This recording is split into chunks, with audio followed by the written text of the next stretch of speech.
Merhaba arkadaşlar, Developer Reaction kanalına hoş geldiniz. Bugün yeni bir video ile karşınızdayım. Kimi dinleyeceğiz bugün? Tabii ki Low Bytes dinleyeceğiz. Biliyorsunuz grubun Low Bytes 2 Extended Play'ine başlamıştık ve dördüncü şarkı olan The Bell in the Jail isimli parçayı dinleyeceğiz. Canlı performans veya klibini bulamadım. O yüzden bu şekilde dinleyeceğiz. Fakat grubun dinamiklerini bildiğimiz için şarkıyı dinlerken kafamızda kimin nasıl çaldığını, söylediğini kendimiz kurgulayacağız. Sözleri Hasan yazmış ve besteyi de grubun 6. üyesi Mao yapmış. Çaylar kahveler hazırsa hadi gelin başlayalım bakalım neler hissedeceğiz.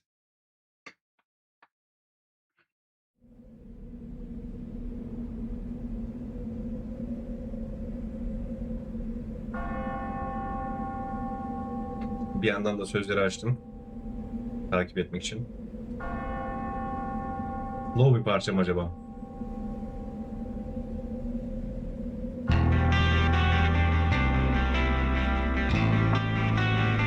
Wow!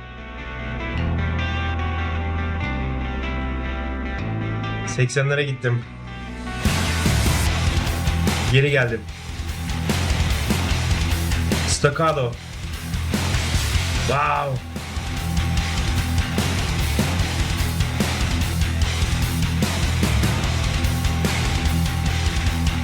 Wow!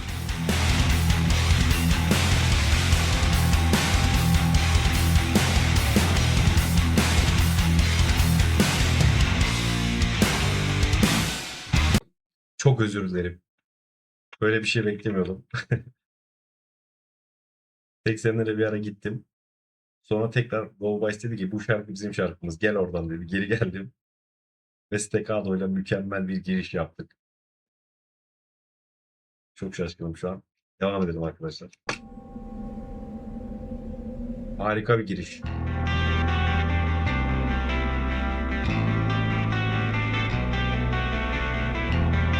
Wow.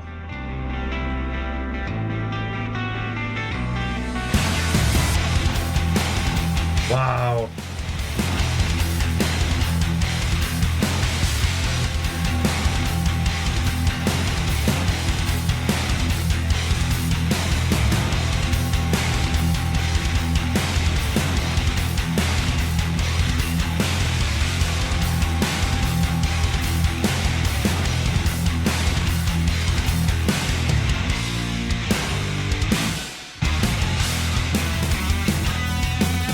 Wow.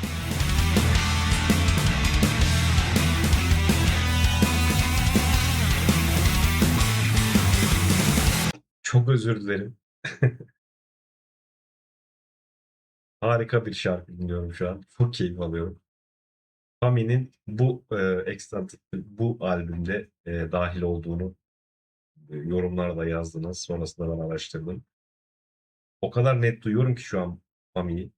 Bir kulağım şu an Haruna ve Fami'de. Diğer kulağımda diğer sanatçılarda. Sololarda yer değiştirecekler büyük ihtimalle. Çok baskın şu an. Bası çok temiz duyuyorum.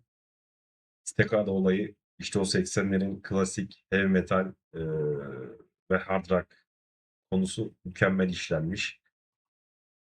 Geri alacağım ve devam edelim arkadaşlar. Kusura bakmayın. Bu şarkıda biraz duracağız anlaşılan.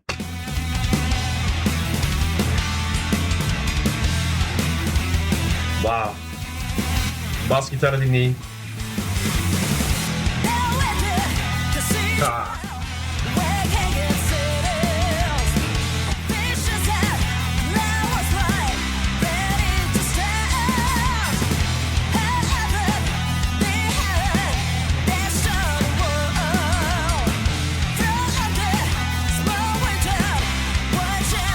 Wow.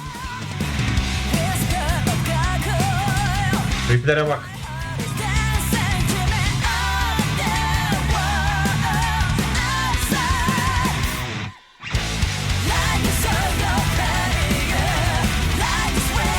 Wow.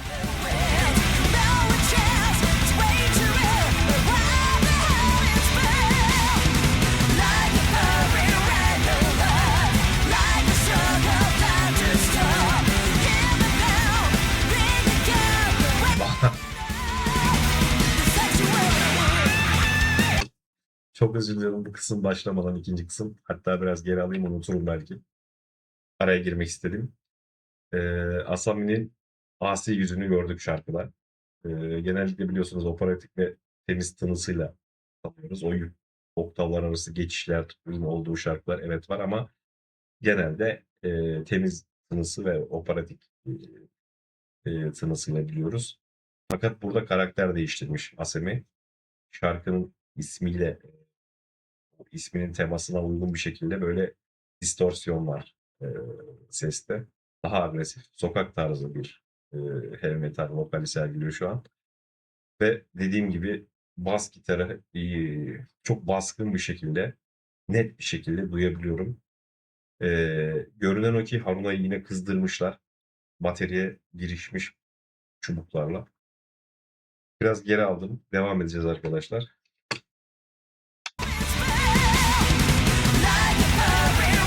Wow.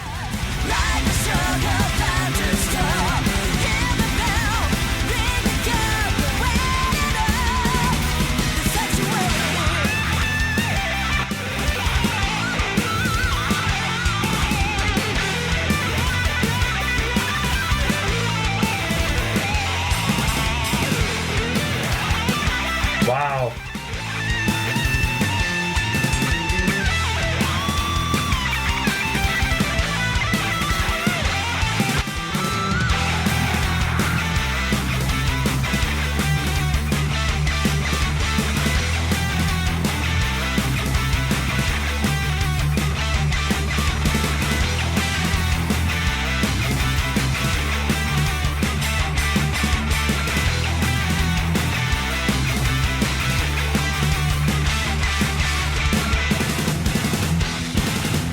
Bakın Haruna'ya.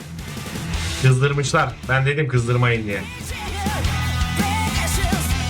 Mükemmel bir riff var arkada ya.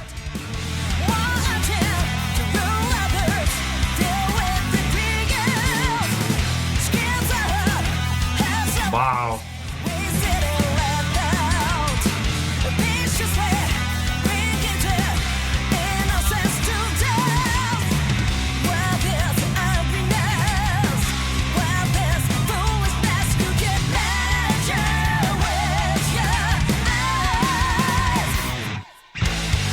Aha.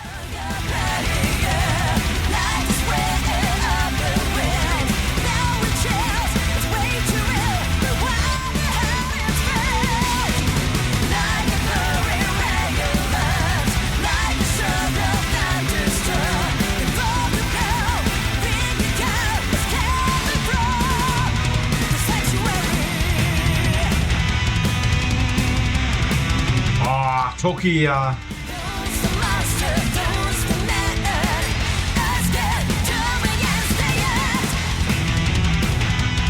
Wow.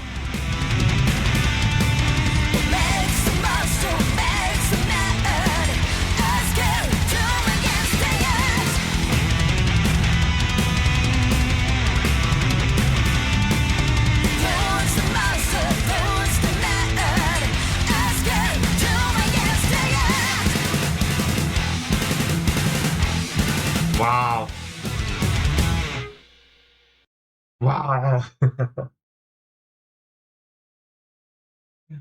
Arkadaşlar harika bir şarkı dinledim. Öncelikle onu söyleyeyim. 80'lere gittik. Sonra o White bizi geri çağırdı grup. Dedi ki dur bu tarafa gel. Ve tekrar geri geldik. Mükemmel bir giriş, mükemmel sözler, mükemmel Asami vokal ve omurgayı kuran Haruna ve Pami gerçeği vardı önümüzde. Çok beğendim ikisini de. Burada daha çok ön plana çıkmışlar. Ve Haruna'yı dediğim gibi kızdırmışız yine. Diğer şarkılardan farklı olarak bir sufle hissiyatına yakın çok güçlü bir rock and roll yürüyüşü vardı şarkıda. Ve Asami'nin o tiz seslere çıkması ve o kirli sesi harika bir temaya uygun, şarkının temasına uygun harika bir vokal olmuş açıkçası. Diğer yandan twin gitarlarımız yine önce sololarını attılar. Daha sonrasında İkisi birlikte farklı oktavlarda aynı melodiyi çalarak mükemmel bir iş ortaya çıkardılar. Bu parçada Haruna teknik karmaşıklıktan ziyade o vuruş gücü ön plandaydı ve dediğim gibi bir kulağıma sadece Haruna ve Pami geliyordu. Snare vuruşları çok net ve şarkının o askeri havasını açıkçası destekliyordu. Ara geçişlerdeki feeling ve el çabukluğu da dedim ya burada kızdırmışız diye direkt göze çarpıyor açıkçası. Fami'nin slap tekniği yine öyle. Daha modern, funk etkileşimli bir parmak stili eee, hissiyatı yarattı bende. Ve dediğim gibi çok net bir şekilde Fami'yi baskın bir şekilde duydum. Eee, Yani power metal kimliğinden ziyade köklerine bağlı kalan bir Low Bites şarkısı dinlediğimizi düşünüyorum şu an. Eee, Mükemmel bir melodi üzerine kurgulanmış, harika sözleri olan harika bir şarkı dinledik.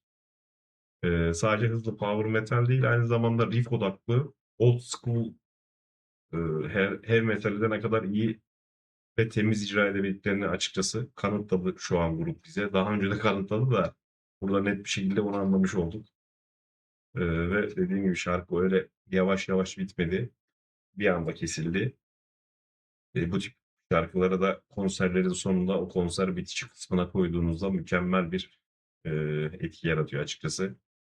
Yani kıyaslama yapmak istemiyorum. Low Bice'in birçok şarkısını biliyorsunuz dinledik. Hepsini ayrıca seviyorum. Ama şu şarkıyı yani The Bell in the Jail şarkısı bende ilk beşin içine çok rahat girebilir. Şu ana kadar dinlediklerim için söylüyorum. Tabii ki daha bir sürü şarkısını dinleyeceğim. O yüzden kesin bir şey söylemek doğru olmaz. Ama dediğim gibi yani grubun bütün şarkılarını açıkçası çok seviyorum. Çok keyif aldım dinlerken. Umarım siz de keyif almışsınızdır. Bir sonraki şarkıda tekrar görüşelim olur mu? Hoşça kalın.